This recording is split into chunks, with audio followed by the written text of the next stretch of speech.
Hello everyone. Before we start, make sure to like and subscribe to the channel and leave a comment with where you're from and what time you're watching. That way, YouTube will keep showing you stories just like this one. Now, let's begin. I was 23 and completely broke when I took the security job at Riverside Plaza Mall. College hadn't worked out, my parents had cut me off, and I was living in a studio apartment that smelled like cigarettes and regret. $15 an hour to walk around an empty mall at night seemed like easy money. I should have known better. The mall was dying. Half the stores were closed, their metal gates pulled down over dark windows like dead eyes. The few businesses that remained were barely hanging on. A GameStop, a pretzel stand, one of those phone repair kiosks. During the day, maybe 50 people wandered through. At night, it was just me and the ghosts of better times. Frank was the guard I was replacing.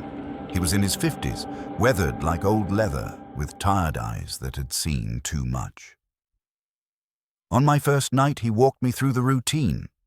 Check all the doors, log your rounds every hour, make sure the emergency exits are secure.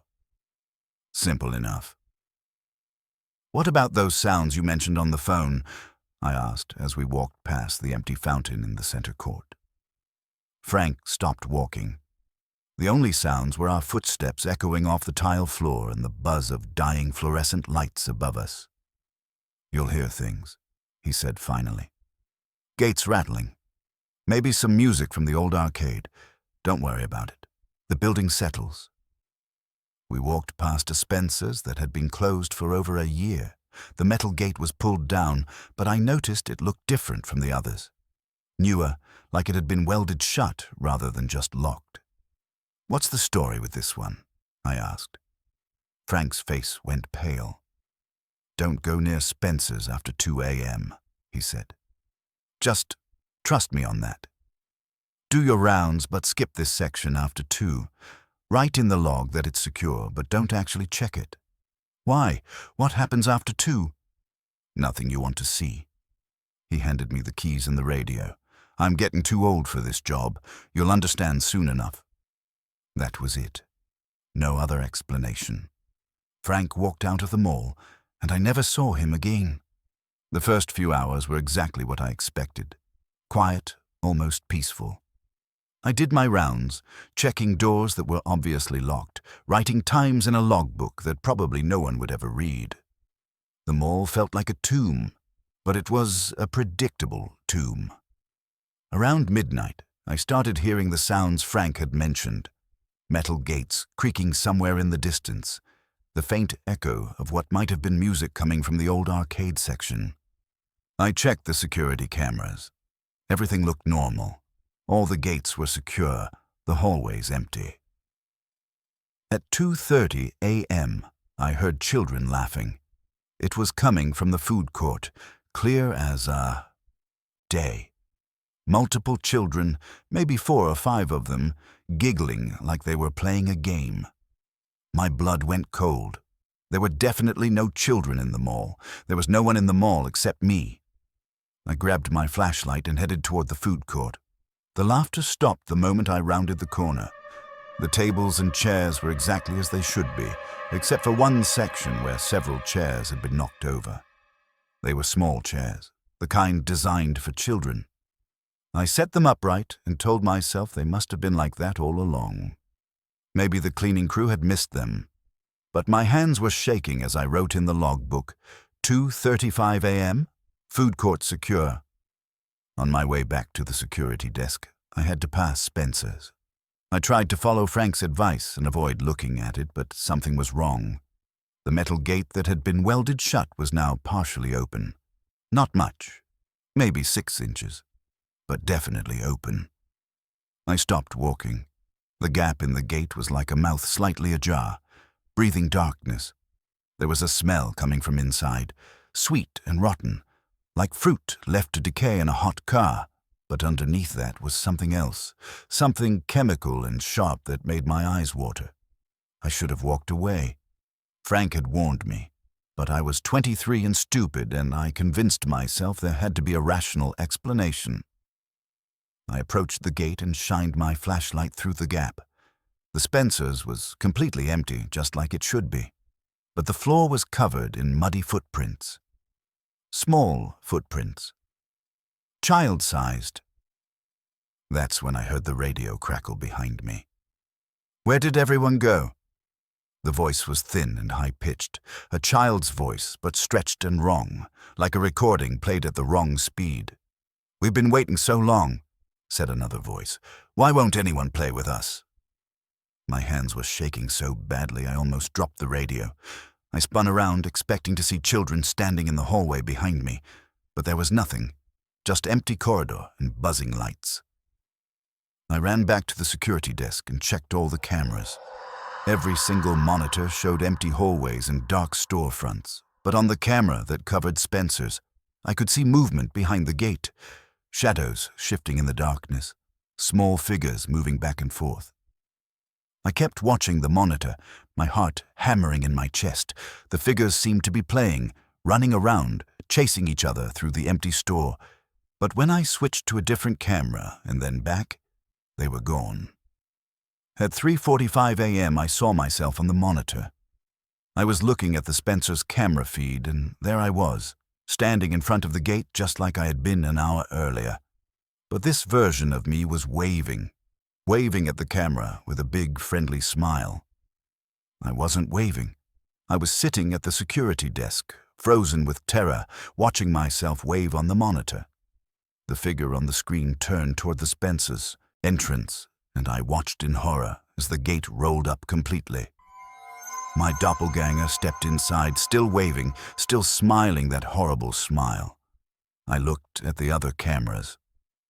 The real Spencer's gate was still mostly closed, with just that 6-inch gap, but muddy footprints were now leading from the store entrance to the mall's main exit.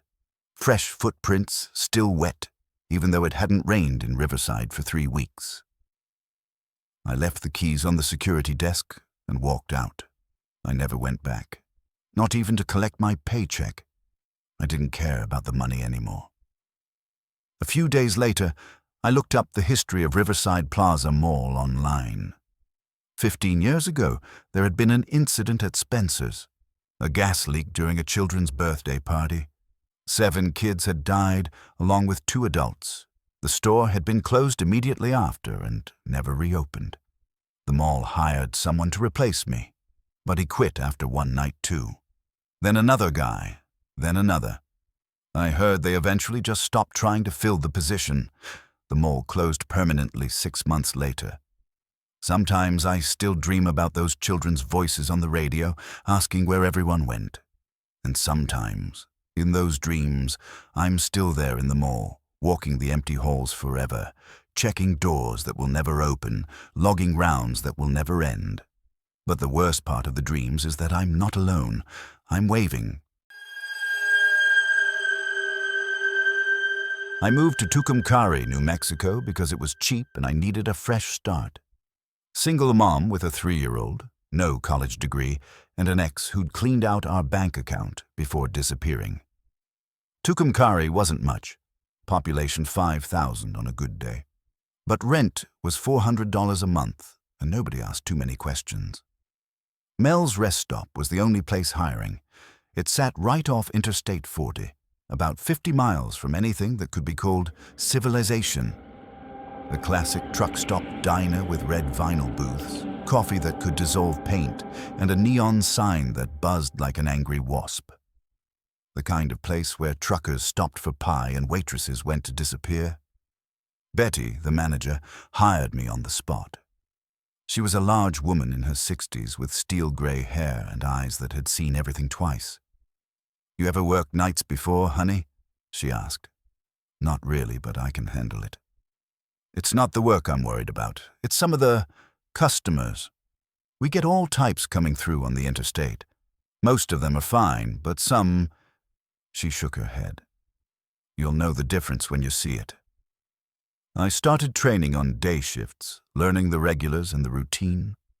Truckers were actually great customers. Polite, good tippers, just wanting hot food and strong coffee. The locals were friendly enough. mostly ranchers and store clerks from town. Everything seemed normal. My first night shift was a Thursday in October. Betty trained me until 11, then headed home to her husband and cats. "Lock the door behind customers when they leave," she said. "And if anyone makes you uncomfortable, you call me immediately. I've got my gun and I know how to use it." I laughed, thinking she was being overly protective. I'd worked retail before. I could handle drunk truckers and cranky insomniacs. The first few hours went fine. 3 truckers came through, polite guys who ordered coffee and pie, left good tips, and went back to their rigs to sleep. A local deputy stopped by for his usual patrol coffee around midnight. By 1 a.m. I was starting to relax. That's when he walked in. The man was tall and pale, maybe in his 40s, wearing clothes that looked like they came from a thrift store in 1985. Brown slacks, white button-down shirt, thin tie. His hair was slicked back with too much gel, and his skin had a weird waxy quality, like he'd been sick for a long time. He sat in the corner booth and didn't say anything. Just stared at me while I finished cleaning tables. "Can I get you something?" I asked, approaching with the coffee pot. He smiled, but it didn't reach his eyes. "Just coffee." "Black." I poured the coffee and set it down, but he didn't touch it, just kept staring at me with those dead eyes. After a few minutes, I couldn't take it anymore. "You passing through or local?" I asked, trying to make conversation. "Neither," he said. "I'm looking for someone." "Oh, well, it's a small town. I might know them." His smile got wider. "The girl who used to work nights here. Pretty thing, dark hair like yours." My skin crawled. "I don't know who that would be. I just started. She was here for about 6 months, very friendly, very trusting." I was reaching for my phone when Betty burst through the kitchen doors. I hadn't heard her come back, but there she was, looking like she'd seen a ghost. "Time to go," she said to the man, her voice steady but cold. The man looked at her, then back at me. "I was just getting acquainted with your new girl." "Not tonight, you weren't." Betty reached under the counter and pulled out a shotgun. "Now get." The man stood slowly, pulled out his wallet, and placed a $20 bill on the table. The money looked old, like it had been buried for years.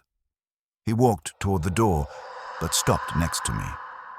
"See you around," he whispered, close enough that I could smell his breath. It smelled like dirt and something rotten.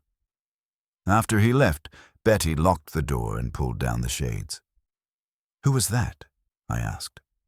"Trouble. Big trouble." She was loading shells into the shotgun. "Pack up your things, honey. You're done for the night. But it's only 1:30. I'm supposed to work until... You're supposed to stay alive." She looked at me with those hard eyes.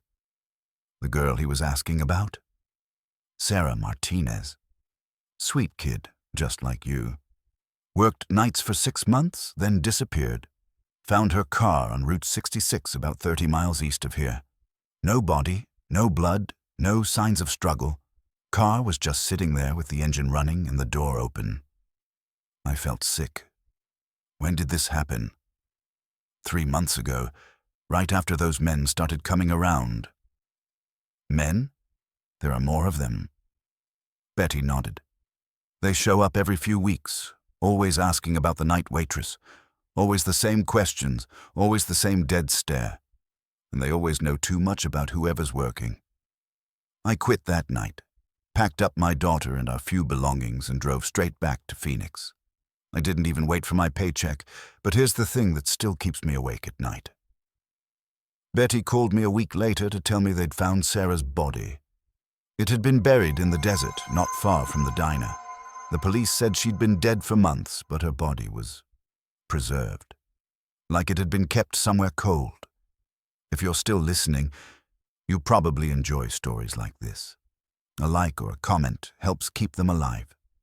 Betty also told me something else. The night after I quit, those men came back. all three of them this time, asking about the new dark-haired girl. When Betty told them I'd quit, they just smiled and left. The diner closed permanently 2 weeks later. Betty said she was getting too old to keep fighting whatever was hunting her employees. I never went back to New Mexico, but sometimes, late at night when I'm working my day shift at a Phoenix restaurant, I think I see him, that pale man with the dead eyes, sitting in the corner booth, watching me work, waiting. I came to Portland with nothing but a backpack and hope. The kind of hope you have when you're 28 and desperate enough to believe that America really is the land of opportunity, even for someone with no papers and limited English. The cleaning job came through a guy who knew a guy. Under the table, cash only, no questions asked. Miguel, the supervisor, was a Mexican like me, but he'd been in Portland for 15 years and spoke English like he was born here. "You're assigned to floors 15 through 20, he said, handing me keys and a supply cart. "Standard stuff, vacuum, empty trash, clean bathrooms, buildings mostly empty at night, just a few late workers here and there." The Harrison building was 30 stories of glass and steel in downtown Portland. During the day it buzzed with lawyers, accountants, and consultants. At night it was a tomb with fluorescent lighting. Miguel walked me through the routine on my first night. Most floors were straightforward. Small offices, conference rooms, break areas. But when we got to the 17th floor, he stopped at the elevator. "Floor 17 is different," he said. "It's mostly one big office. Blackwood Investment Group. They keep unusual hours." "What kind of unusual?" "Sometimes they work late. Very late. If you see lights on in Suite 1701, skip the entire floor. Don't clean, don't empty trash, don't even get off the elevator. Just mark it as complete in your log." I thought that was strange, but I needed the job. Miguel said the night shift paid better because most people didn't want to work alone in empty buildings. I wasn't afraid of ghosts or shadows. I was afraid of being deported. The first week went exactly as expected. Floors 15, 16, 18, 19, and 20 were always empty. I'd vacuum the carpets, empty the small trash cans, and clean the bathrooms. Easy work. Peaceful even. Floor 17 was dark every night except Tuesday and Thursday. On those nights I could see light spilling from under the doors of Suite 1701, but I followed Miguel's instructions and skipped the floor entirely. I was curious, though. What kind of investment group worked until 3 a.m. twice a week? And why would they specifically not want the floors cleaned on those nights? In my third week, I started paying attention to the elevator. It was one of those old buildings where you could hear the elevator moving between floors, even from the stairwell. On Tuesday and Thursday nights, I'd hear it running constantly, going up to 17, coming back down, going back up. Like people were arriving and leaving all night long. But here's the weird part. I never saw anyone in the lobby. The building had one entrance, and I would have seen people coming and going. The security guard, Jerome, sat at a desk right by the front doors. But when I asked him about the late-night workers on 17, he got nervous. "I don't ask questions about the tenants," he said. "They pay their rent. They can work whatever hours they want. But do you see them coming and going?" Jerome looked away. I take a lot of smoke breaks. On a Thursday night in November, everything changed. The elevator broke down around midnight, stuck between floors 12 and 13. Miguel had warned me that if maintenance issues came up, I should just work around them. So I focused on floors 15, 16, 18, 19, and 20. But around 2 a.m., I started hearing voices from above. I was on the 16th floor, vacuuming a law office, when I heard what sounded like an argument. Multiple people talking in urgent whispers, but I couldn't make out the words. It was coming from the 17th floor. I turned off the vacuum and listened. The voices continued for about 10 minutes, then suddenly stopped. Complete silence. I should have minded my own business, but curiosity has always been my weakness, and I'd been wondering about floor 17 for weeks. I took the stairwell up one flight and quietly opened the door to 17. The hallway was blazing with light, much brighter than any of the other floors. Every fluorescent bulb was on, creating an almost daylight brightness that hurt my eyes. Suite 1701 was at the end of the hall. The door was open, and I could hear voices again. Not arguing this time, but having what sounded like a normal business meeting. Professional voices discussing numbers and projections and quarterly reports.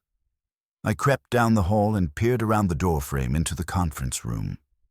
There were 8 people sitting around a large table, all wearing business suits. Men and women, different ages, all very professional looking. They had papers spread out in front of them and seemed to be having a serious discussion about investments and market trends. But something was wrong. They were all perfectly still. Not just sitting still, frozen still. Like mannequins positioned mid-conversation.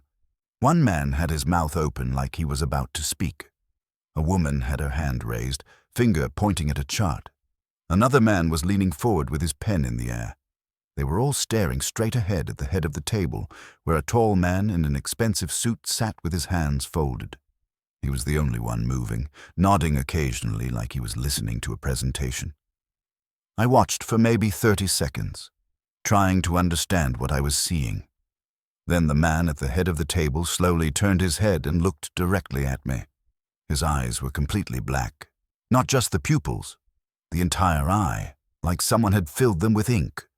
He smiled, showing teeth that were too white and too sharp. Then, one by one, all the other people at the table turned to look at me. Their movements were mechanical, like their necks were on hinges, and they all had the same black eyes, the same terrible smile. The man at the head of the table opened his mouth and spoke, but his lips didn't move. The voice seemed to come from inside my head. Join us. That's when I noticed the door handle turning behind me. Someone, or something, or nota, was trying to get into the stairwell from the other side.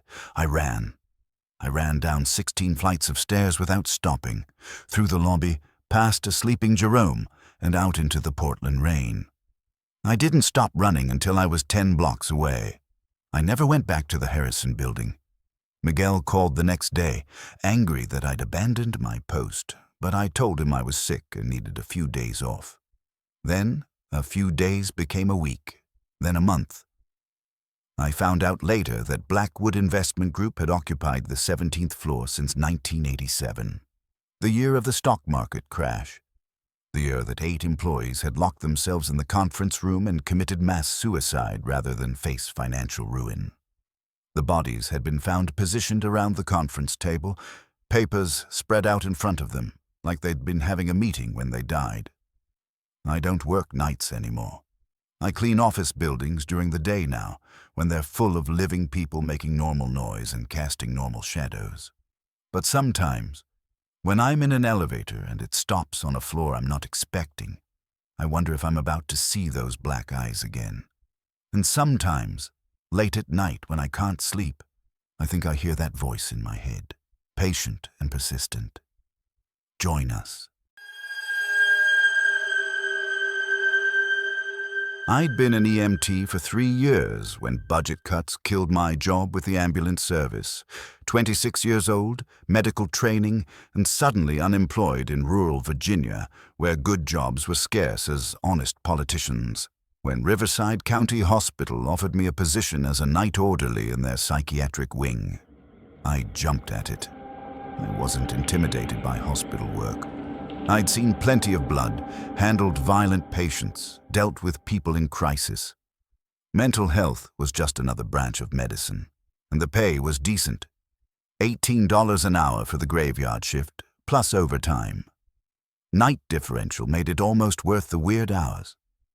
Patricia, the head nurse, was a stern woman in her 50s who'd been working psych for 20 years. She gave me the orientation on my first day, walking me through the wing's layout. 30 beds total, usually 20 to 25 occupied. Mostly elderly dementia patients, a few younger folks dealing with severe depression or psychotic episodes. Your job is simple, Patricia explained as we walked the sterile hallways. Check on patients every 2 hours, assist with any emergencies, help with medication distribution. Most of our residents sleep through the night, but some get agitated after dark. We stopped at the end of the hallway, in front of room 237. Unlike the other doors, this one had multiple deadbolt locks installed from the outside. "This room stays empty," Patricia said firmly. "Maintenance issues, water damage, electrical problems. Don't enter under any circumstances. If a patient asks about it, tell them it's being renovated." "What kind of maintenance issues require that many locks?" Patricia's expression hardened. "The kind that are above your pay grade. Just stay out of 237 and we'll get along fine." The first 2 weeks were exactly what I expected. Most patients were elderly folks with dementia who occasionally wandered the halls at night, confused about where they were. I'd gently guide them back to bed, help with bathroom needs, or sit with someone having a bad night. Routine medical care, nothing scary. Room 237 stayed locked and empty, but I noticed that housekeeping avoided it even during day shifts.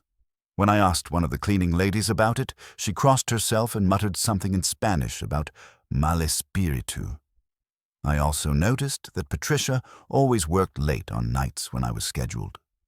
Most head nurses went home by 7 p.m., but she'd hang around until midnight, making excuses about paperwork or inventory, like she didn't want to leave me alone with whatever was behind that door. In my 3rd week, Mrs. Henderson in room 235 started having nightmares. She was a sweet old lady with Alzheimer's, usually calm and pleasant during her lucid moments. But suddenly, she was waking up screaming every night around 2 a.m., claiming that the man in 237 was talking to her through the wall. "He says he's lonely," she'd tell me, tears streaming down her wrinkled face. "He wants someone to visit him. He keeps asking about the new boy." I'd check room 237 every time she complained. Door locked, room dark, no sounds from inside. But Mrs. Henderson insisted someone was there, pacing back and forth, whispering her name through the wall. Then other patients started complaining too. Mr. Rodriguez in 239 said he could hear footsteps in the empty room. Ms. Patterson across the hall claimed she'd seen a shadow moving behind the small window in 237's door. Patricia dismissed their concerns as typical psychiatric symptoms. Hallucinations, paranoid delusions, medication side effects. But I'd worked with mentally ill patients before, and this felt different. There was a consistency to their stories that was unsettling. On a Tuesday night in December, everything went wrong at once. I was doing my 3 a.m. rounds when Mrs. Henderson started screaming. Not her usual nightmare crying, but full-throated terror. By the time I reached her room, half the ward was awake. "He's back," she was shouting, pointing at the wall she shared with 237. "He's back, and he's angry." Mr. Rodriguez was standing in his doorway, staring down the hall toward the locked room. "Can't you hear him pacing?" he asked me. "He's been walking back and forth for an hour." I listened carefully. Over the usual hospital sounds, humming ventilation, distant monitors, muffled voices from the nurse's station. I could hear it. Footsteps. Slow, deliberate footsteps coming from inside room 237. I checked the security monitors at the nurse's station. The camera that covered the hallway outside 237 showed nothing unusual. The door was closed and locked, exactly as it should be. But I could still hear those footsteps, and now other patients were hearing them too. Against every instinct and rule, I went to Patricia's office and found her master keys. The hallway was quiet as I approached 237, but I could smell something wrong. That antiseptic hospital smell was mixed with something else. Something rotten and organic, like meat left too long in the sun. I unlocked the first deadbolt, then the second, then the third. The room was furnished like any other patient room. Bed, chair, small table, private bathroom. But the bed sheets were rumpled, like someone had been sleeping in them. There were fresh scratch marks on the walls, deep gouges in the paint that looked recent. The smell was stronger inside. Decay and something medicinal, like old bandages that hadn't been changed in weeks. That's when I heard footsteps behind me. I spun around to see the door slowly swinging shut. I lunged for it, but it closed with a solid click. Then I heard the deadbolts sliding into place from the outside. "Hey!" I shouted, pounding on the door. "Let me out!" Patricia's voice came through the metal door, muffled but clear. "I'm sorry, Marcus. But he needs someone new." The temperature in the room dropped so suddenly that my breath became visible. Ice crystals started forming on the window, and the fluorescent lights flickered like they were dying. In the corner of the room, something moved. A shadow separated itself from the wall, tall, gaunt, wearing a hospital gown that hung on its skeletal frame like a burial shroud. Its face was human but wrong, like someone had tried to sculpt a person from memory and gotten the proportions slightly off. When it spoke, its voice sounded like air leaking from a punctured lung. Finally, someone to keep me company. I backed against the door, fumbling for my radio, but the thing moved closer. Its hospital gown was stained with something dark, and its hands ended in fingernails that had grown long and yellow, like they'd been growing for 30 years. "The others never stayed long enough," it wheezed. "But you're different. You're not afraid of medical things. You'll understand." The last thing I remember is those yellow fingernails reaching for my face. I woke up in the emergency department the next morning. Patricia told everyone she'd found me unconscious in room 237 after I'd apparently had some kind of breakdown. The official story was that I'd suffered a panic attack and broken into the room during a psychotic episode. But Patricia was transferred to a different department that same week. And when I looked up the history of room 237, I found out why it really stayed locked. In 1994, a patient named Edward Grimm had been housed in that room. Violent, unpredictable, diagnosed with severe antisocial personality disorder. He'd killed 2 orderlies during his stay, strangled one, stabbed the other with a sharpened spoon handle. Before the police could arrest him, he'd hanged himself with bed sheets. The room had been closed ever since, but hospital records showed a pattern. Every few years, they'd hire someone new for the night shift, someone young, someone who reminded the administration of the orderlies who died. And inevitably, that person would be found unconscious in room 237 after breaking in during a mental health crisis. I transferred to the emergency department and never worked psych again. But sometimes, when I'm walking the hospital halls during a night shift, I hear footsteps following me. Slow, deliberate footsteps that stop whenever I turn around. And sometimes, just before dawn when the hospital is at its quietest, I hear a voice whispering my name through the ventilation system, asking when I'm coming back to visit. Edward Grimm is still waiting in room 237. Still lonely, still looking for company. 4 different workplaces, 4 people just trying to make a living, and 4 encounters that changed how they think about the places we spend our time. Whether you believe these stories or not, they all share one common thread. Sometimes the job we think we need finds us for reasons we never expected. The next time you start somewhere new, pay attention to what people don't tell you during orientation. Some warnings are more important than others. Sweet dreams, and remember, some first days at work are meant to be your last.